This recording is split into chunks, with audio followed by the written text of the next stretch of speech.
দশম শ্রেণীর বন্ধুরা, তোমরা কি চিন্তিত গ্রামার পাঠ নিয়ে? হ্যাঁ, এই সমস্যার সমাধান করার জন্যই কিন্তু আজকে এই ভিডিও শুরু করেছি।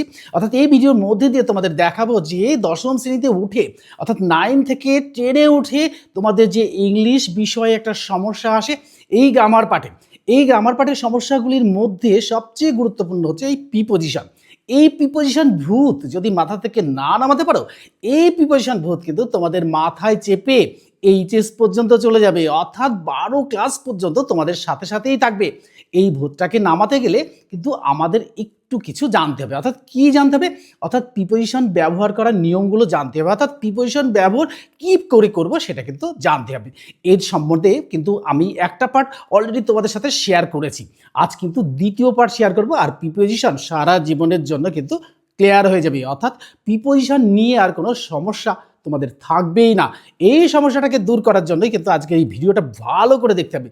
দেখার পরে তোমাদের মনে হবে যে না, এটা কেন এতদিন কেন দেখিনি, এতদিন কোথায় ছিলাম আমরা। অর্থাৎ এটা জানার পরেই মনে হবে যে প্রিপোজিশন এটা কোনো ব্যাপারই না।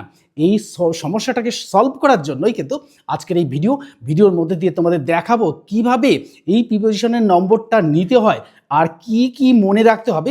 সেই জিনিসগুলো মনে রাখলে কিন্তু আমাদের সমস্যাগুলো দূর হয়ে যাবে। আর সেই সমস্যা দূর করার জন্যই আমার যারা সাবস্ক্রাইবার আছো তাদেরকে বলবো, চ্যানেলটিকে দেখার সঙ্গে অর্থাৎ ভিডিওটি দেখার সঙ্গে সঙ্গেই কিন্তু বন্ধুদের মধ্যে শেয়ার করে দেবে। আর বন্ধুরাও উপকৃত হবে, তোমরাও উপকৃত হবে, আর আমিও উৎসাহিত হব। আর নতুন যারা সাবস্ক্রাইবার আছো বা হচ্ছ, তারাও কিন্তু ভিডিওটি দেখার সাথে সাথে লাইক করে দেবে। আর বড় ভিডিওর মধ্যে তোমরা দেখে নেবে কিভাবে এই প্রিপোজিশন সমস্যা অর্থাৎ প্রিপোজিশন ভূত মাথা থেকে নামানো যায়। তাহলে চলো সেই গুরুত্বপূর্ণ ভিডিওটাই শেয়ার করি, যেটার মধ্যে দিয়ে প্রিপোজিশন ভূত সারা জীবনের জন্য তোমাদের মাথা থেকে দূর হয়ে যায়।